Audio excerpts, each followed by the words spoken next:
Hello friends कैसे हैं आप सभी। आशा करती हूँ आप सभी अच्छे होंगे। फ्रेंड्स, मैं हूँ Sapna and welcome to my channel 2M Sapna's dream world. Friends, आज हम बात करेंगे कि हमारा एग तो फर्टिलाइज हो जाता है पर इम्प्लांटेशन नहीं होती। ये इम्प्लांटेशन किस वजह से नहीं होती, क्यों नहीं होती, क्या कारण है इस इम्प्लांटेशन ना होने का। तो चलिए फ्रेंड्स, आज हम इस विषय पे बात करते हैं। तो फ्रेंड्स, बहुत सारी महिलाएं हर महीने कंसीव करने का वेट करती है। हर महीने वो ट्राई करती है कि हम इस महीने कंसीव हो जाएंगे, पर उससे कभी कभी निराशा मिलती है।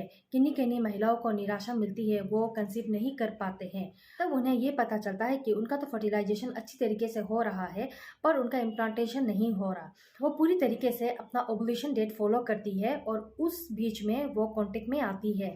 उन्हें अपना ओवुलेशन डेट पता होता है तभी वो कांटेक्ट में आती है, और उससे जब ओवुलेशन होता है, जब अंडा फूट के, ओवुलेशन का मतलब जब अंडा फूट के बाहर निकलता है, तब उसे सिम्टम्स दिखाई देते हैं। उसे किन्हीं किन्हीं महिलाओं को हल्की सी ब्लीडिंग भी होती है। तब उन्हें पता लगता है कि मेरा ओवुलेशन हो रहा है, मुझे अब कांटेक्ट में आना है। और जब एग फर्टिलाइज होता है तब उनके बॉडी में भी एग फर्टिलाइजेशन के समय में जो सिम्टम्स आते हैं वो सब सिम्टम्स उन्हें दिखाई देते हैं। पर उनका इम्प्लांटेशन फेल हो जाता है। तो ये इम्प्लांटेशन क्यों फेल होता है, बहुत सारी महिलाएं कंफ्यूज हो जाती है कि हम कंसीव नहीं कर पा रहे हैं क्योंकि हमारा एग की क्वालिटी अच्छी नहीं है, हमारा एग ठीक से नहीं फूट रहा है, हमारा ओवुलेशन नहीं हो रहा है, और अगर ओवुलेशन हो रहा है तो शायद फर्टिलाइज नहीं हो रहा है, या फिर शायद स्पर्म की क्वालिटी अच्छी नहीं होगी इसीलिए शायद फर्टिलाइज नहीं हो पा रहा है। तो बहुत सारी महिलाएं बहुत सारी महिलाएं इन सब चीज़ों को बिलीव करती है और इन पे ही रहती है। तब वो IVF के लिए जाती है, लेकिन उन्हें असली जो वजह होती है, जैसे कि इम्प्लांटेशन उनका नहीं हो रहा होता है, तो ये सच्चाई उन्हें पूरी तरीके से मालूम नहीं हो पाती है। तब उन्हें क्या करना होता है, तब उन्हें डॉक्टर के साथ कंसल्ट करना होता है। ये इम्प्लांटेशन फेल क्यों होता है, क्योंकि जब आपके यूटेरस में कुछ प्रॉब्लम आ जाती है, या जैसे कि आपके यूटेरस में अगर फाइब्रोड की जैसे कि अगर आपके यूटेरस में फाइब्रोड आ गया हो, फाइब्रोड हो गया हो, या फिर आपके यूटेरस में एंडोमेट्रियसिस की जो प्रॉब्लम होती है वो हो गई हो, या फिर आपके यूटेरस का जो ब्लड फ्लो है वो अच्छी नहीं है, तो ये सब प्रॉब्लम को आपको फेस करना होता है। तब इम्प्लांटेशन फेल होने का चांस बन जाता है। तब आपको सबसे पहले डॉक्टर को ये चेकअप करवाना पड़ता है कि आपकी यूटेरस की क्वालिटी कैसी है, आपका यूटेरस कैसा है, क्या आपका यूटेरस ठीक तरह से वर्क कर रहा है, क्या आपका यूटेरस पूरी तरीके से ओके है। तो सबसे पहले डॉक्टर को आपको ये चेकअप कराना होता है, क्योंकि अगर आपका यूटेरस पूरी तरीके से ओके है तो आप नेचुरल कंसीव इजीली कर सकती है। अगर आपकी उम्र 37-38 के अंदर है तो आप इजीली नेचुरली कंसीव कर पाते हैं। लेकिन आजकल तो ये भी देखा गया है कि 41-42 की उम्र में भी लोग नेचुरली कंसीव कर पा रहे हैं, लेकिन इसके लिए आपका यूटेरस का सही होना बहुत ज़रूरी होता है।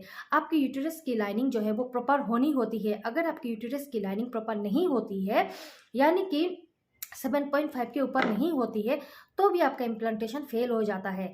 तो अगर आप नेचुरली कंसीव करना चाहते हैं तो सबसे पहले आपकी यूटेरस की जांच करानी होती है। आपको यूटेरस को पूरी तरीके से ओके करना होता है। उसमें आपको एंडोमेट्रियल लाइनिंग जो होती है उसे ठीक करना होता है।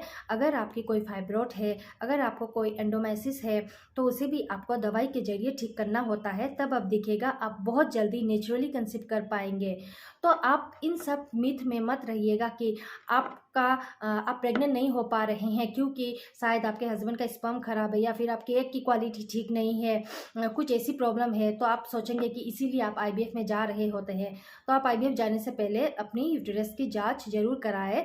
आपकी जो मेडिकल हिस्ट्री है वो सब डॉक्टर को बताइए। उसके बाद डॉक्टर उसके हिसाब से आपको मेडिसिन देंगे और आप जल्दी कंसीव कर पाएंगे। और अगर डॉक्टर कहते हैं कि आपकी फेलोपियन ट्यूब ब्लॉक है, ये भी एक बात है कि अगर फेलोपियन ट्यूब ब्लॉक होती है तो आप नेचुरली कंसीव नहीं कर पाते हैं। अगर दोनों ट्यूब ब्लॉक होती है तो नेचुरली कंसीव कर नहीं पाते हैं।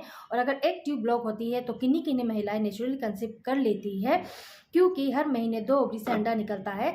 तो जो फेलोपियन ट्यूब बंद है, अगर उस ओवरी से किसी महीने में अंडा निकला तो आप नेचुरली कंसीव नहीं कर पाएंगे। लेकिन जो फेलोपियन ट्यूब जो है खुला है, उस ओवरी से अगर अंडा निकलता है तो आप नेचुरली कंसीव कर पाएंगे। तो फ्रेंड्स, डॉक्टर आपकी चेकअप करके ही आपको बता देंगे कि आपको क्या प्रॉब्लम है, आप नेचुरली कंसीव कर पाएंगी या नहीं।